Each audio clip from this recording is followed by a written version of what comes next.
Hello बच्चों, मैं Kamlesh Funtoosh fun में आपका स्वागत करती हूँ। आज हम कक्षा 8वीं की पुस्तक भारत की खोज के अध्याय 3 सिंधु घाटी की सभ्यता को पढ़ेंगे। इस पाठ को पढ़ने से पहले हम सिंधु घाटी सभ्यता क्या है इसके बारे में थोड़ी सी जानकारी ले लेते हैं। सिंधु घाटी सभ्यता, यह सभ्यता विश्व की प्राचीन नदी घाटी सभ्यताओं में से एक प्रमुख सभ्यता है जो मुख्य रूप से दक्षिण एशिया के उत्तर पश्चिमी क्षेत्रों में, जो आज के उत्तर पूर्व अफ़गानिस्तान, पाकिस्तान के उत्तर पश्चिम और उत्तर भारत में फैली है। इसे हड़प्पा सभ्यता के नाम से भी जाना जाता है। संसार भर में किसी भी अन्य सभ्यता का क्षेत्र हड़प्पा संस्कृति से बड़ा नहीं है। सिंधु घाटी सभ्यता का विकास सिंधु और सरस्वती नदी के किनारे हुआ। मोहनजोदड़ो, कालीबंगा, लोथल, धोलावीरा, राखीगढ़ी और हड़प्पा इसके प्रमुख केंद्र थे। रेडियोकार्बन C14 जैसी विलक्षण पद्धति के द्वारा सिंधु घाटी सभ्यता की सर्वमान्य तिथि 2550 ईसा पूर्व से 1750 ईसा पूर्व मानी गई है। सिंधु सभ्यता की खोज राय बहादुर दयाराम साहनी ने की थी। ये था सिंधु घाटी सभ्यता का परिचय। अब हम पाठ की तरफ चलते हैं। अध्याय 3 सिंधु घाटी की सभ्यता। तो चलिए शुरू करते हैं। अध्याय 3 सिंधु घाटी की सभ्यता। भारत के अतीत की सबसे पहली तस्वीर उस सिंधु घाटी सभ्यता में मिलती है जिसके अवशेष सिंध में मोहनजोदड़ो और पश्चिमी पंजाब में हड़प्पा में मिले हैं। इन खुदाइयों ने प्राचीन इतिहास की समझ में क्रांति ला दी है। मोहनजोदड़ो और हड़प्पा एक दूसरे से काफ़ी दूरी पर हैं। दोनों स्थानों पर इन खंडरों की खोज मात्र एक संयोग थी। इस बात में संदेह नहीं है कि इन दोनों के बीच भी ऐसे ही बहुत से और नगर और अवशेष दबे पड़े होंगे जिन्हें प्राचीन मनुष्यों ने बसाया होगा। यह सभ्यता विशेष रूप से उत्तर भारत में दूर दूर तक फैली थी। संभव है कि भविष्य में भी इस सुदूर अतीत को उद्घाटित करने का काम हाथ में लिया जाए और महत्वपूर्ण नई खोजें की जाए। इस सभ्यता के अवशेष इतनी दूर दूर जगहों पर मिले हैं, जैसे पश्चिम में काठियावाड़ में और पंजाब के अंबाला ज़िले में। यह विश्वास किया जाता है कि यह सभ्यता गंगा की घाटी तक फैली थी, इसलिए यह केवल सिंधु घाटी सभ्यता भर नहीं, उससे बहुत अधिक है। अब हम जो जान सके हैं उसका बहुत महत्व है। सिंधु घाटी सभ्यता आज जिस रूप में मिली है उससे अनुमान लगाया जा सकता है कि वह अत्यंत विकसित सभ्यता थी और उस स्थिति तक पहुंचने के लिए हजारों वर्ष लगे होंगे। आश्चर्य की बात है कि यह सभ्यता प्रधान रूप से धर्मनिरपेक्ष सभ्यता थी। धार्मिक तत्व मौजूद होने पर भी इस पर हावी नहीं थे। यह भी स्पष्ट है कि भारत के बाद के सांस्कृतिक युगों की अग्रदूत थी। सिंधु घाटी सभ्यता ने फारस, मेसोपोटामिया और मिस्र की सभ्यताओं से संबंध स्थापित किया और व्यापार किया। कुछ दृष्टियों से यह सभ्यता उनकी तुलना में बेहतर थी। यह एक ऐसी नागर सभ्यता थी जिसमें व्यापारी वर्ग धनाढ्य था और उसकी भूमिका महत्वपूर्ण थी। सड़कों पर दुकानों की कतारें थी और दुकानें संभवतः छोटी थी। सिंधु घाटी सभ्यता और वर्तमान भारत के बीच समय के ऐसे कई दौर गुजरे हैं जिनके बारे में हम बहुत कम जानते हैं। वैसे भी इस बीच असंख्य परिवर्तन हुए हैं, लेकिन भीतर ही भीतर निरंतरता की ऐसी श्रृंखला चली आ रही है जो आधुनिक भारत को 6-7 हजार पुराने उस बीते युग से जोड़ती है जो संभवतः सिंधु घाटी सभ्यता की शुरुआत हुई थी। यह देखकर अचरज होता है कि मोहनजोदड़ो और हड़प्पा में कितना कुछ ऐसा है जो हमें चली आती परंपरा और रहन सहन की लोक प्रचलित रीति रिवाजों की दस्तकारी की, यहाँ तक कि पोशाकों के फैशन की याद दिलाता है। यह बात दिलचस्प है कि भारत अपनी कहानी की इस भोरबेला में ही एक नन्हे बच्चे की तरह नहीं, बल्कि अनेक रूपों में विकसित सयाने रूप में दिखाई पड़ता है। यह जीवन के तौर तरीकों से अपरिचित नहीं है। उसने कलाओं और जीवन की सुख सुविधाओं में उल्लेखनीय तकनीकी प्रगति कर ली है। उसने केवल सुंदर वस्तुओं का सृजन ही नहीं किया, बल्कि आधुनिक सभ्यता के उपयोगी और ज़्यादा ठेठ चिन्हों, अच्छे हमामों और नालियों के तंत्र का भी निर्माण किया है। इस पैराग्राफ में बताया गया है कि भारत के अतीत के विषय में पहली जानकारी हमें सिंधु घाटी सभ्यता के प्रकाश में आने के बाद हुई।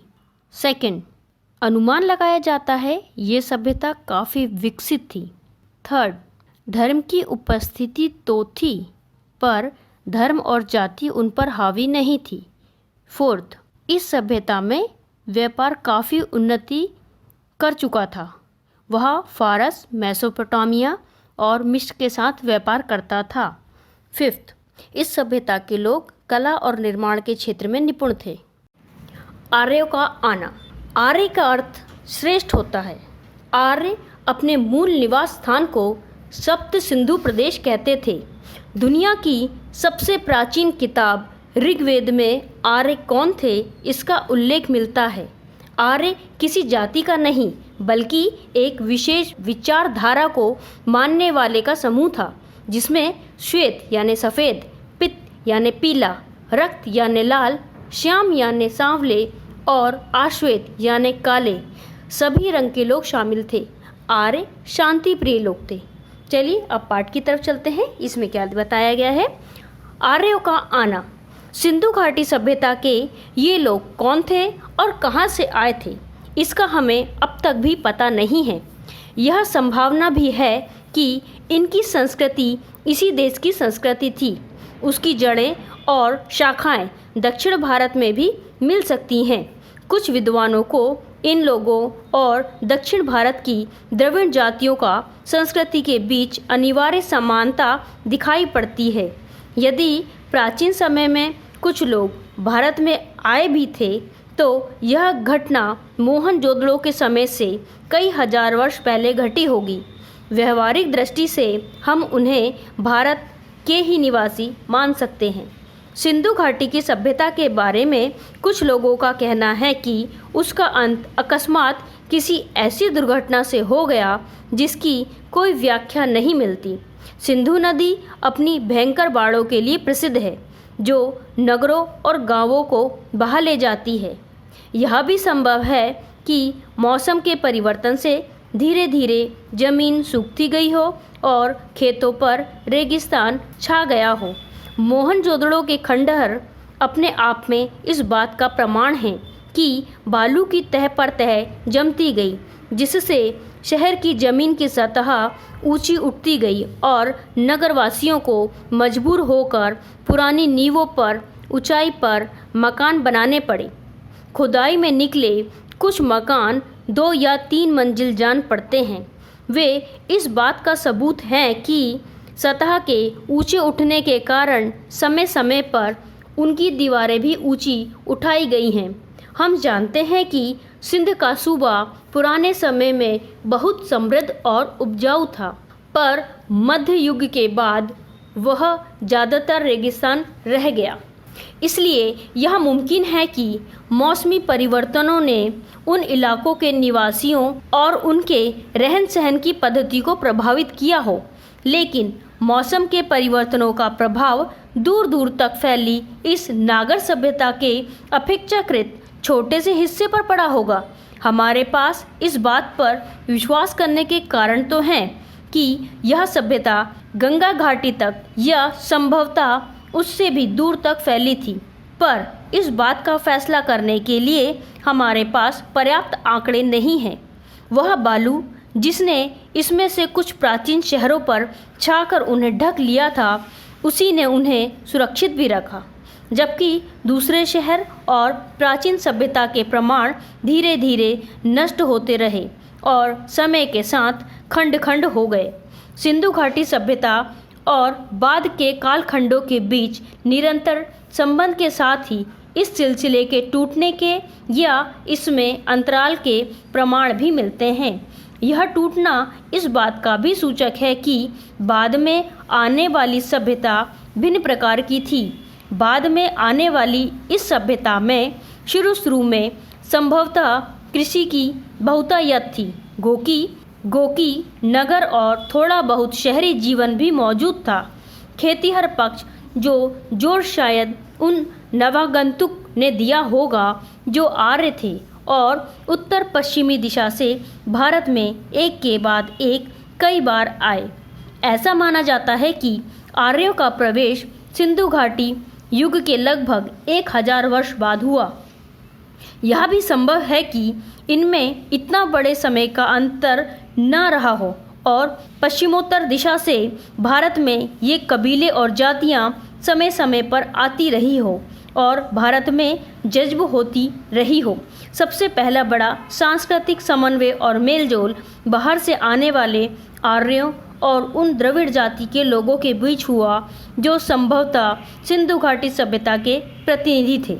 इसी समन्वय और मेलजोल से भारतीय जातियों और बुनियादी भारतीय संस्कृति का विकास हुआ, जिनमें दोनों सभ्यताओं के तत्व साफ दिखाई पड़ते हैं।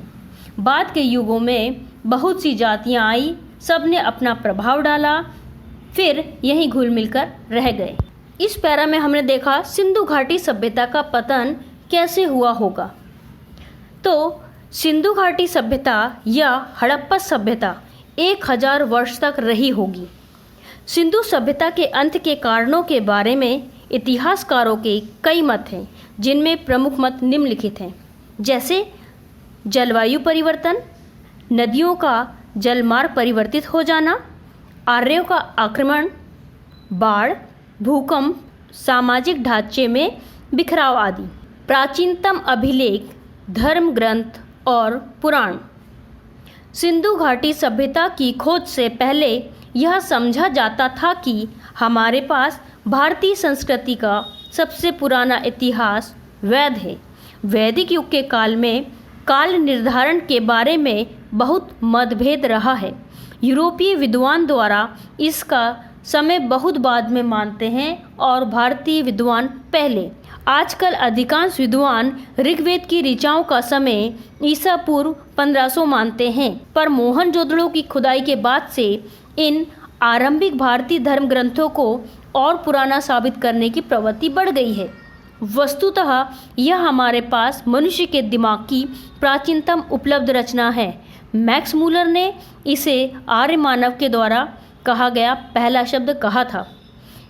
भारत की समृद्ध भूमि पर प्रवेश करने के समय आर्य अपने साथ उसी कुल के विचारों को लेकर आए थे जिससे ईरान में अवेस्ता की रचना हुई थी। भारत की धरती पर उन्होंने उन्हीं विचारों का पल्लवन किया। वेदों और अवेस्ता की भाषा में भी अद्भुत साम्य है। कहा जाता है कि वेद भारत के अपने महाकाव्यों की संस्कृत की अपेक्षा अवेस्ता के अधिक निकट है। यहाँ मैं आपको मैक्स मूलर के बारे में एक बात बताना चाहूँगी कि मैक्स मूलर ने ग्रामोफोन में वेद मंत्रों की आवाज़ को सर्वप्रथम रिकॉर्ड की थी। वेद, यहाँ वेद पढ़ने से पहले हम जाने वेद क्या होता है। वेद विद शब्द से बना है जिसका अर्थ ज्ञान या जानना या जानने वाला होता है। वेदना का अर्थ होता है ज्ञान से उपजा हुआ दुख, वैराग्य और दर्द। तो चलिए हम पढ़ते हैं वेद। बहुत से हिंदू वेदों को प्रकाशित धर्म ग्रंथ मानते हैं। उनका असली महत्व इस बात का उद्घाटन करने के कारण है कि विचारों की आरंभिक अवस्था में मानव मस्तिष्क ने कैसे अपने को व्यक्त किया था। वह मस्तिष्क सचमुच कितना अद्भुत था। वेद की उत्पत्ति विद धातु से हुई है जिसका अर्थ है जानना। अतः वेद का सीधा साधा अर्थ है अपने समय के ज्ञान का संग्रह। उनमें न मूर्ति पूजा है न देव मंदिर। वैदिक युग के आर्यों में जीवन के प्रति इतनी उमंग थी कि उन्होंने आत्मा पर बहुत कम ध्यान दिया। वे मृत्यु के बाद किसी प्रकार के अस्तित्व में बहुत अस्पष्ट ढंग से विश्वास करते थे। पहला वेद यानी ऋग्वेद शायद मानव जाति की पहली पुस्तक है। इसमें हमें मानव मन के सबसे आरंभिक उद्गार मिलते हैं, काव्य प्रभाव मिलता है और प्रकृति के सौंदर्य और रहस्य के प्रति हर्षोन्माद मिलता है। इसके अलावा हमें मनुष्य के उन साहसिक कारनामों का रिकॉर्ड मिलता है जो लंबे समय पहले किए गए। यहीं से भारत ने एक ऐसी तलाश आरंभ की जो उसके बाद कभी समाप्त नहीं हुई। सभ्यता के उषा काल में ही प्रबल और सहज कल्पना से संपन्न लोग जीवन में छुपे हुए अनंत रहस्यों को जानने के लिए सजग हुए। उन्होंने अपनी सहज आस्था के कारण प्रकृति के प्रत्येक तत्व और शक्ति में देवत्व का आरोप किया, पर इस सब में साहस का आनंद का भाव था। बहुत से पश्चिमी लेखकों ने इस ख्याल को बढ़ावा दिया कि भारतीय लोग परलोक परायण हैं। मैं समझता हूँ कि हर देश के निर्धन और अभागे लोग एक हद तक परलोक में विश्वास करने लगते हैं जब तक कि वे क्रांतिकारी नहीं हो जाते। यही बात गुलाम देश के लोगों पर लागू होती है। हमें भारत में भी और स्थानों की ही तरह विचार और कर्म की समानांतर विकसित होती धाराएं दिखाई पड़ती हैं, एक जो जीवन को स्वीकार करती है और दूसरी जो जिंदगी से बचकर निकल जाना चाहती है। अलग अलग युगों में कभी बल एक पर होता है और कभी दूसरी पर, परंतु इतना निश्चित है कि वैदिक संस्कृति की मूल पृष्ठभूमि परलोकवादी या इस विश्व को निरर्थक मानने वाली नहीं है। जब भी भारत की सभ्यता में बहार आई, तब ऐसे हर दौर में जीवन और प्रकृति में लोगों ने गहरा रस लिया, जीने की प्रक्रिया में आनंद लिया। ऐसे ही युगों में कला, संगीत और साहित्य, साथ ही गाने नाचने की कला, चित्रकला और रंगमंच सबका विकास हुआ। इस बात को ग्रहण करना मुमकिन नहीं है कि कोई संस्कृति या जीवन दृष्टि जिसका आधार पारलौकिकता हो या जो विश्व को व्यर्थ मानती हो, सशक्त और विविधतापूर्ण जीवन की अभिव्यक्ति के इतने रूपों की रचना कर सकती थी। कोई संस्कृति जो बुनियादी पारलौकिकतावादी होगी वह हजारों वर्ष बनी नहीं रह सकती। भारतीय संस्कृति की निरंतरता हमें आरंभ से ही एक ऐसी सभ्यता और संस्कृति की शुरुआत दिखाई पड़ती है जो तमाम परिवर्तनों के बावजूद आज भी बनी हुई है। इसी समय मूल आदर्श ग्रहण करने लगते हैं और साहित्य और दर्शन, कला और नाटक तथा जीवन के और तमाम क्रियाकलाप इन आदर्शों और विश्व दृष्टि के अनुकूल चलने लगते हैं। इसी समय विशिष्टतावाद और छुआछूत की प्रवृत्ति का आरंभ दिखाई पड़ता है, जो बाद में बढ़ते बढ़ते असहाय हो जाती है। यही प्रवृत्ति आधुनिक युग की जाति व्यवस्था है। यह व्यवस्था एक खास युग की परिस्थिति के लिए बनाई गई। इसका उद्देश्य था उस समय की समाज व्यवस्था को मजबूत बनाना और उसे शक्ति और संतुलन प्रदान करना, किंतु बाद में उसी समाज व्यवस्था और मानव मन के लिए कारागृह बन गई। फिर भी यह व्यवस्था लंबे समय तक बनी रही। उस ढांचे के भीतर बंधे रहते हुए भी सभी दिशाओं में विकास करने की मूल प्रेरणा इतनी प्राणवान थी कि उसका प्रसार सारे भारत में और उससे आगे बढ़कर पूर्वी समुद्रों तक हुआ। इतिहास के इस लंबे दौर में भारत अलग थलग नहीं रहा। ईरानियों और यूनानियों से, चीनी और मध्य एशियाई तथा अन्य लोगों से उसका संपर्क बराबर बना रहा। 3-4 हजार वर्षों का यह सांस्कृतिक विकास और उसका अटूट सिलसिला अद्भुत है। उपनिषदों का समय ईसा पूर्व 800 के आसपास माना जाता है। वे हमें भारतीय आर्यों के चिंतन में एक कदम और आगे ले जाते हैं और यह एक लंबा कदम है। उपनिषदों में जांच पड़ताल की चेतना और चीज़ों के बारे में सत्य की खोज का उत्साह दिखाई पड़ता है। यह सही है कि सत्य की यह खोज आधुनिक विज्ञान की वस्तुनिष्ठ पद्धति से नहीं की गई, फिर भी उनके दृष्टिकोण में वैज्ञानिक पद्धति का तत्व मौजूद है। वे किसी किस्म के हठवाद को अपने रास्ते में नहीं आने देते। उनका जोर अनिवार्य रूप से आत्मबोध पर है, व्यक्ति की आत्मा और परमात्मा संबंधी ज्ञान पर है। इन दोनों को मूल्यतः एक कहा गया है। बाह्य वस्तु जगत को मिथ्या तो नहीं कहा गया, पर उसे सापेक्ष रूप से सत्य कहा गया, आंतरिक सत्य के एक पहलू के अर्थ में। उपनिषदों का सामान्य झुकाव अद्वैतवाद की ओर है और सारे दृष्टिकोण का इरादा यही मालूम होता है कि उस समय जिन मतभेदों के कारण भयंकर वाद विवाद हो रहे थे उन्हें किसी तरह कम किया जाए। यह समंजन का रास्ता है। जादू टोने में दिलचस्पी या उसी किस्म के लोकोत्तर ज्ञान को सख्ती से निरुत्साहित किया गया है और बिना सच्चे ज्ञान के कर्मकांड और पूजा पाठ को व्यर्थ बताया गया है। उपनिषदों की सबसे प्रमुख विशेषता है सच्चाई पर बल देना। उपनिषदों की मशहूर प्रार्थना में प्रकाश और ज्ञान की ही कामना की गई है।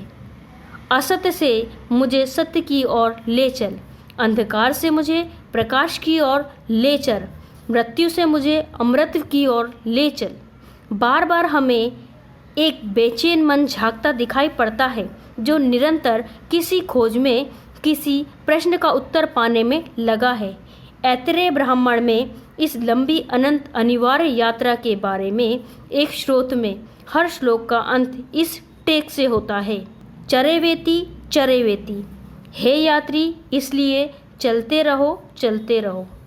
व्यक्तिवादी दर्शन के लाभ और हानियाँ। उपनिषदों में बराबर इस बात पर जोर दिया गया है कि कारगर रूप से प्रगति करने के लिए जरूरी है कि शरीर स्वस्थ हो, मन स्वच्छ हो और तन मन दोनों अनुशासन में रहें।